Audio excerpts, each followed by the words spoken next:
আপনি আমি যত চেষ্টা করি যে আমি এমন একটা জীবন কাটাবো যেখানে কষ্ট আমাকে স্পর্শ করবে না, সেটা কোনো দিন আসলে আপনি অ্যাচিভ করতে পারবেন না, সেটা আপনি যত চেষ্টা করেন না কেন। যখন আমাদের লাইফে কোনো একটা পরীক্ষা আসে, আপনি খেয়াল করে দেখবেন যে কোনো পরীক্ষা, আমি যদি আপনার অতীতের কোনো পরীক্ষার কথা মনে করিয়ে দিই, যদি এভাবে একটা চয়েস আপনাকে দেওয়া হতো যে তুমি কি এই পরীক্ষাটার মুখোমুখি হতে চাও কি না, আমরা প্রত্যেকে বলতাম না, আমরা এটার মুখোমুখি হতে চাই না, অসম্ভব, আমি এটা নিতেই পারবো না। কিন্তু আপনি অতীতটা মিলিয়ে দেখেন, ওই পরীক্ষাটার ভেতরে আপনি পা দিয়েছেন, ওই পরীক্ষাটা আপনি উতরে গেছেন, এবং ওই পরীক্ষাটা আপনার আপনার ভেতরে এক ধরনের সহনশীলতা বা রেজিলিয়েন্স তৈরি করেছেন। এরপরে জীবনে আপনি আরেকটা পরীক্ষার মুখোমুখি হয়েছেন, সেবারও আপনি মনে করেছেন অসম্ভব, আমার পক্ষে অন্তত এটা এটা উইথস্ট্যান্ড করা কোনোভাবেই সম্ভব না। সেই পরীক্ষাটাও আপনি উতরে গেছেন, এবং ওই যে আপনার রেজিলিয়েন্স বা সহনশীলতার বিন্দুটা, সেই বিন্দুটার সাইজ আর একটু বড় হয়েছে।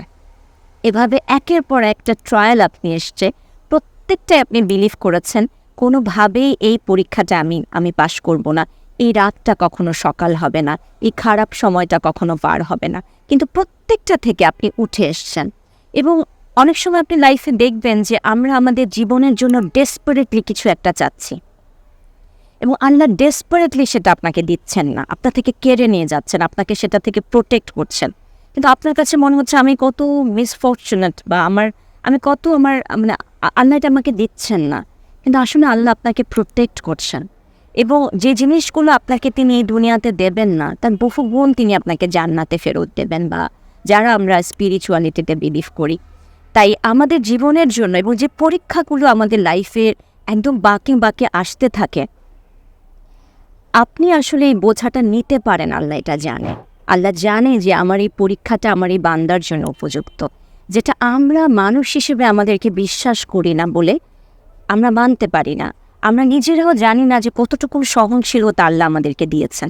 প্রত্যেকটা ট্রায়ালে আপনি আর কিছু জীবনে শেখেন আর না শেখেন, একটা জিনিস আপনি সময়ের সাথে সাথে বোঝেন যে আপনার যে সহনশীলতার বিন্দুটা, কল্পনা করেন এটা একটা কালো বিন্দু, কিন্তু জীবনে আপনি যত ট্রায়াল আস্তে আস্তে আস্তে আস্তে এসেছে, আপনার এই বিন্দুটার সাইজটা বড় হয়েছে, আপনার নিজের রেজিলিয়েন্স বেড়েছে, আপনার উইজডম বা প্রজ্ঞা বেড়েছে, আপনার ম্যাচিউরিটি এসেছে, আপনি আরও শান্ত হয়েছেন জীবনে, আপনি একটা প্রবলেমকে আগে যেভাবে ডিল করতেন এখন ডিফারেন্টলি ডিল করা শিখেছেন।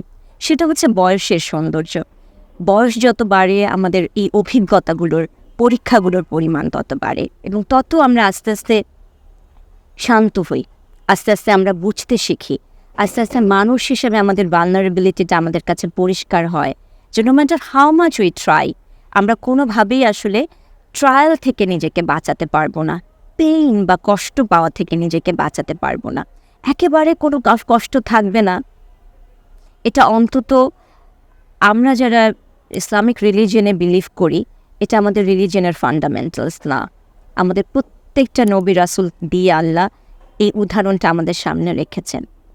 দে আর বেস্ট অ্যামাং বেস্ট, রাইট? তারাও এই ট্রায়ালসগুলোর ভেতর দিয়ে গেছে, আপনাকেও যেতে হবে, আমাকেও যেতে হবে, আমরা কেউ এর বাইরের কিছু না। অবশ্যই কষ্টের ভেতর দিয়ে যখন আপনি যাবেন, আপনাকে ধৈর্যটা রাখতে হবে, কঠিন, ভীষণ কঠিন। যে কোনো একটা ট্রায়ালের নাম নেন, এখানে সবচেয়ে কঠিন পার্ট হচ্ছে সাবর বা ধৈর্য। কিন্তু আপনি যখন ধৈর্যটা ধরতে পারেন, সময়টা আপনি পার করেন, এবং আপনি একটা সময় বোঝেন যে অভাবনীয় জায়গা থেকে হেল্প এসছে, অভাবনীয়ভাবে এই প্রবলেমটা সর্টেড আউট হয়েছে, তখন আপনি ধীরে সুস্থে মিলাতে পারবেন যে আপনি আসলে এটার খুব ছোট্ট একটা অংশ, এটা একটা খুব বিগার একটা প্ল্যানের অংশ আল্লাহর। And Allah is always the best of planners. হ্যাঁ, তাই আমরা প্রত্যেকে আমাদের কষ্টের সময়গুলোতে যেন খুব আশাহারা না হই। সব সময় আমাদের আশা আমাদেরকে বাঁচিয়ে রাখে। এই দুনিয়াটার কথা যদি আমরা চিন্তা করি, যদি আমরা মনে করি ওর পাশে একটা আখিরাত আছে, যে মানুষটা অনেক কষ্টে আছে, জীবনে কিচ্ছু পাচ্ছে না, তার জন্য পরকালটা কিন্তু জাস্ট একটা আশা যে ওখানে কিছু একটা আছে, যে আল্লাহ ওদিন আমার কথা শুনবেন, আমার যে জুলুমটা আমার হয়েছে আমার উপরে, সেই কথাটা আল্লাহ শুনবেন, আল্লাহ এটাকে রিপে ব্যাক করবেন। যিনি অসম্ভবভাবে নিগৃহীত হয়েছেন, অবহেলিত হয়েছেন, বঞ্চিত হয়েছেন, তিনি ওই দিনটার জন্য অপেক্ষা করেন।